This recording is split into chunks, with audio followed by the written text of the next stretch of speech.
भोला सुबह सुबह अपनी कुल्हाड़ी को लेकर जंगल की ओर जाने लगा। भोला रोज लकड़ियां तोड़कर लाता और गांव में जाकर बेचता। जो भी थोड़े पैसे मिलते उससे जैसे तैसे अपना पेट भरता। उस दिन जब भोला लकड़ियां काटने गया, उसने देखा कि बहुत सारे पेड़ पहले से ही कटे हुए हैं। अरे ये क्या, लगता है कलुआ आज मुझसे पहले आकर लकड़ियां तोड़कर चला गया। चलो कोई बात नहीं, कलुआ को मुझसे बहुत ज्यादा लकड़ियों की जरूरत है, इसलिए आया होगा। चलो अब जंगल के अंदर जाकर देखता हूँ। भोला जंगल के और अंदर गया तो उसने देखा कि बीच जंगल में बहुत पेड़ घने हैं। उन पेड़ों को देखकर अरे वाह, यहाँ तो बहुत सारे पेड़ हैं। अगले 2 महीनों तक रोज लकड़ियाँ काटूं तो भी कम नहीं पड़ेंगी।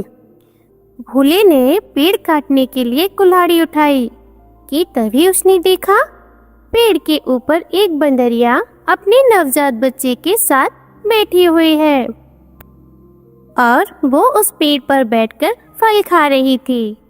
वो बंदरिया इतनी प्यार से अपने बच्चे को पकड़कर बैठी थी कि उनका प्यार देखकर भोला रुक गया।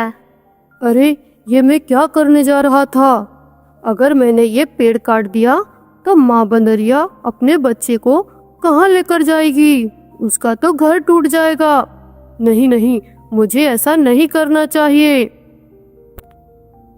शायद इस पेड़ पर बहुत सारे फल हैं, इसीलिए ये बंदरिया यहीं पर रहती है। चलो कोई नहीं, ऐसा करता हूँ, कोई ऐसा पेड़ काटता हूँ जिस पर किसी पक्षी या जानवर का घर ना हो। भोला और आगे चला गया। उसने अपनी जरूरत के अनुसार लकड़ियां काटी और उन्हें बेचने चला गया। ऐसे ही दिन बीतते गए।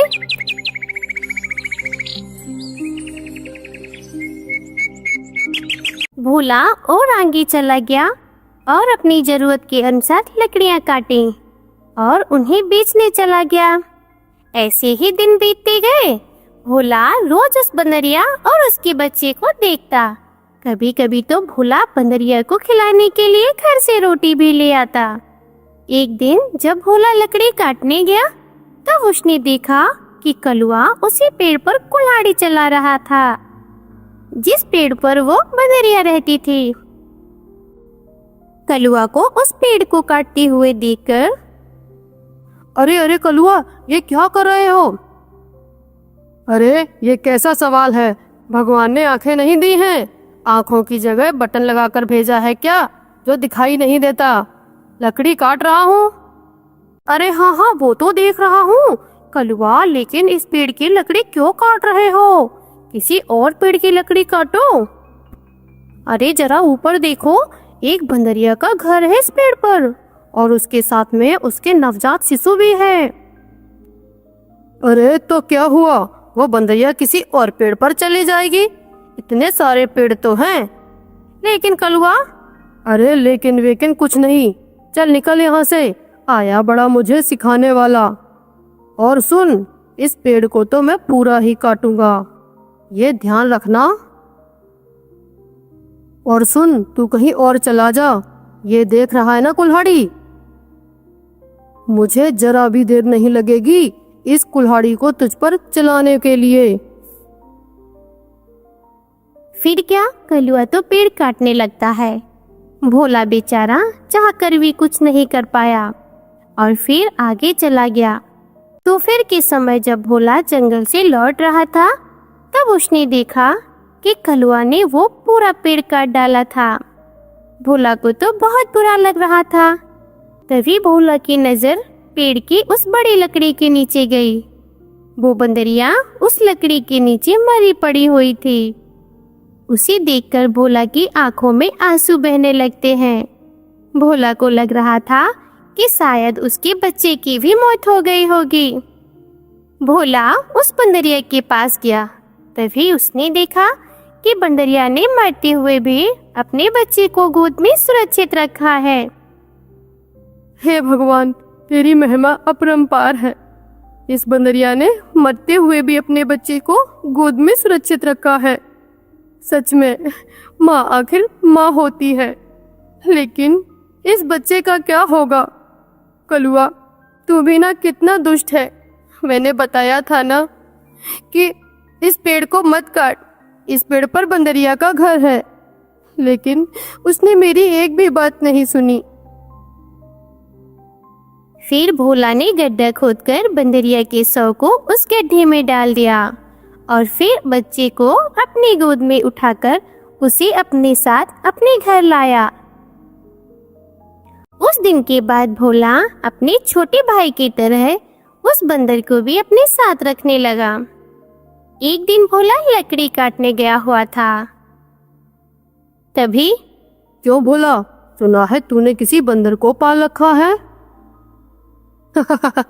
अरे खुद का तो पेट तुझसे भरता नहीं, अब उस बंदर को क्या खिलाएगा?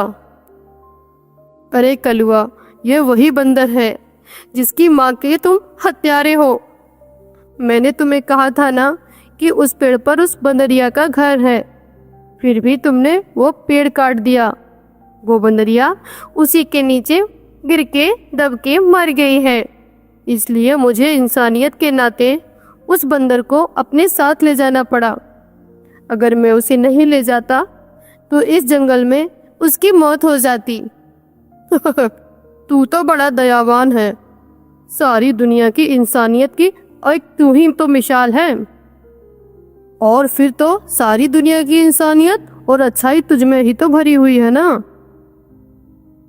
कलुआ, मेरी तुमसे विनती है कि आगे से तुम कोई भी ऐसा पेड़ ना काटना। थोड़ा ध्यान रखना कि किसी जानवर या पक्षी का घर ना टूटे। भोला, मैंने कई बार तुझसे कहा है कि तू मुझे अपना ज्ञान मत दिया कर। पता है, जब तूने कुल्हाड़ी हाथ में लेनी सीखी थी, उससे कई साल पहले से मैं लकड़ी काट रहा हूँ। तू कौन होता है मुझे सिखाने वाला? तू ऐसे नहीं मानेगा। रुक, मैं तुझे अभी मजा चखाता हूँ। ऐसा कहकर कलुआ ने भोला को पीटना शुरू कर दिया। उसे पीटने के बाद भोला को चेतावनी दी। सुन भोला, अगर आगे से तू इस गांव में लकड़ी काटने के लिए आएगा तो तुझे अपनी जान से भी हाथ धोना पड़ेगा।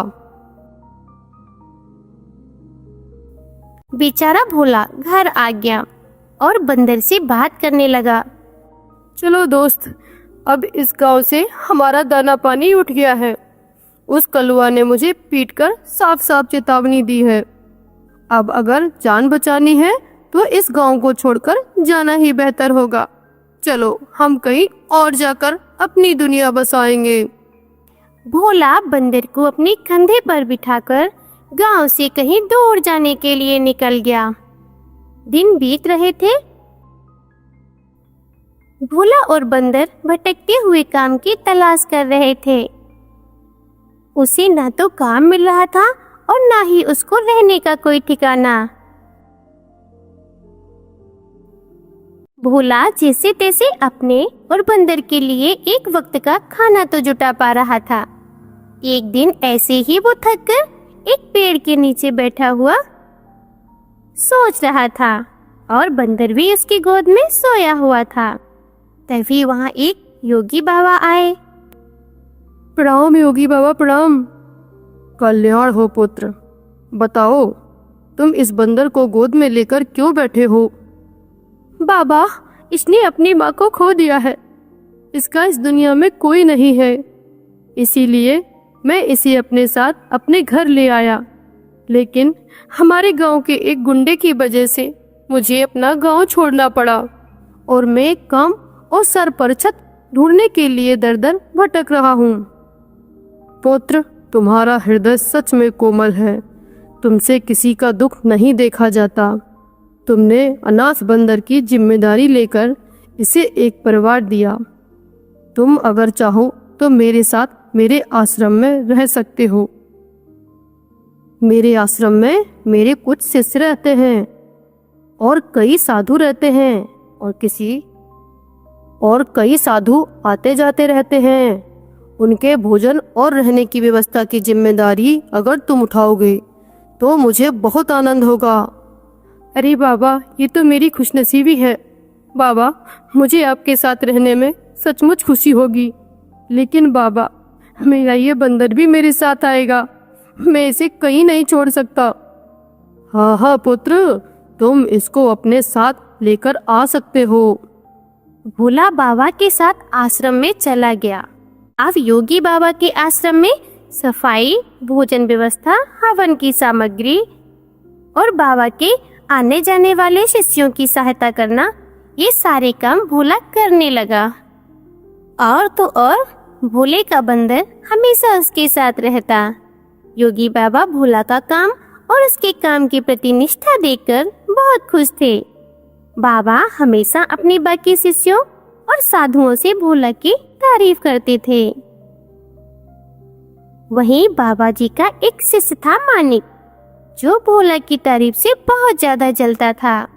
उसे लगता था कि भोला तो एक साधारण सा लड़का है, फिर भी बाबा जी उसकी तारीफ ही करते रहते हैं, जबकि मैं इतनी पढ़ाई करता हूँ, वेद पाठ करता हूँ, फिर भी बाबा मेरी कोई अहमियत नहीं रखते।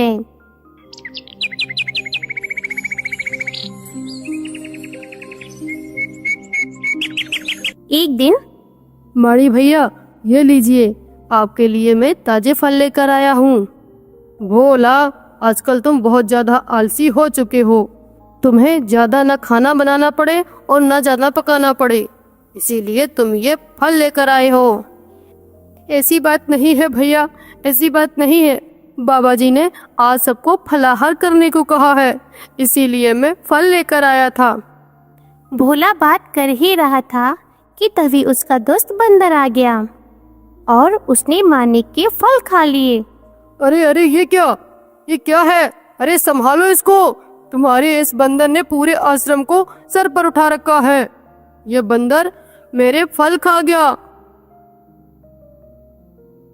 भोला, अभी के अभी इस बंदर को भगाओ इस आश्रम से, नहीं तो मैं योगी बाबा से इसकी शिकायत करूंगा। माणिक भैया, मैं आपसे माफी मांगता हूँ और आपके लिए और फल लेकर आता हूँ।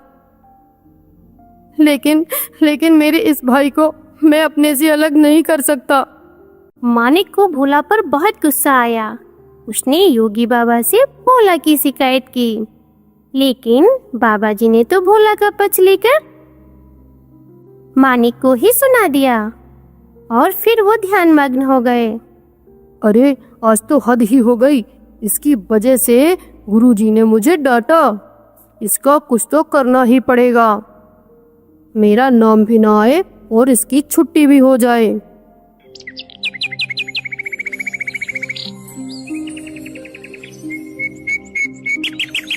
कुछ दिन के बाद योगी बाबा को उस गांव के राजा ने अपने महल में अपने आने का निमंत्रण दिया। योगी बाबा अपने शिष्यों के साथ भोला को लेकर भी राजमहल चले गए। राजा ने उनकी बड़ी आवभगत की। 2 दिन बाद राजमहल में रहने के बाद सब आश्रम लौट आए। फिर 2 दिन के बाद राजा अपने कुछ दास और प्रधान के साथ आश्रम आए। क्षमा करें बाबा जी, यहाँ आकर आपको कष्ट दे रहा हूँ, लेकिन बात ऐसी ही है कि मुझे स्वयं आपसे भेंट करने आना पड़ा। आप अपने आने का कारण बताइए। समझ नहीं आ रहा बाबा, कैसे कहूँ?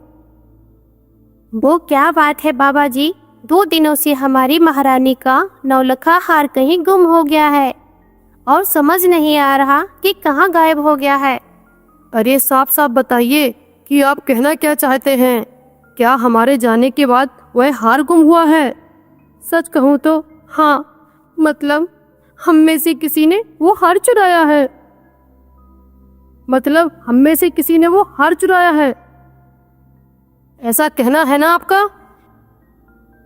नहीं बाबा जी, मैं आप पर शक करने का पाप नहीं कर सकता, लेकिन महारानी की वजह से मुझे यहाँ पर आना पड़ा। महाराज, मुझे आपके यहाँ आने से कोई आपत्ति नहीं, लेकिन मैं अपने सारे शिष्यों को अच्छे से जानता हूँ। मेरे शिष्यों में से कोई भी चोरी नहीं कर सकता, और चोरी जैसा पाप तो बिल्कुल भी नहीं कर सकता। और अगर फिर भी आपको तसल्ली न हो तो आप सबकी तलाशी ले सकते हैं। राजा के साथ आए हुए दासों ने सबकी तलाशी ली। तब उन्हें भोला की झोली में वो नौलखा हार छुपाया हुआ मिला और फिर वो भोला को पकड़ कर ले गए। अरे छोड़ो छोड़ो, मैंने कुछ नहीं किया। बाबा जी, मैं सच कह रहा हूँ, मैंने बिल्कुल भी और कोई भी चोरी नहीं की। भोला, तुमने चोरी की है। मैं सोच भी नहीं सकता था कि तुम इतनी गिरी हुई हरकत कर सकते हो। नहीं नहीं बाबा, मैं चोरी नहीं की है। मणिक भैया, मैं सच कह रहा हूँ, मैंने चोरी नहीं की। मैंने वो हार भी देखा नहीं। बाबा जी, ये लड़का रंगे हाथों पकड़ा गया। अब मैं कुछ नहीं कर सकता। मुझे इसे सजा दिलाने के लिए महल लेकर जाना ही होगा। बाबा जी मुझे बचा लीजिए। मैंने सच में कुछ नहीं किया। आप मुझे जानते हो, मैं चोरी के बारे में सोच भी नहीं सकता। बुरे से बुरे वक्त में भी मैंने कोई चोरी नहीं की। तो मैं अब क्या करूँगा? मेरा विश्वास कीजिए।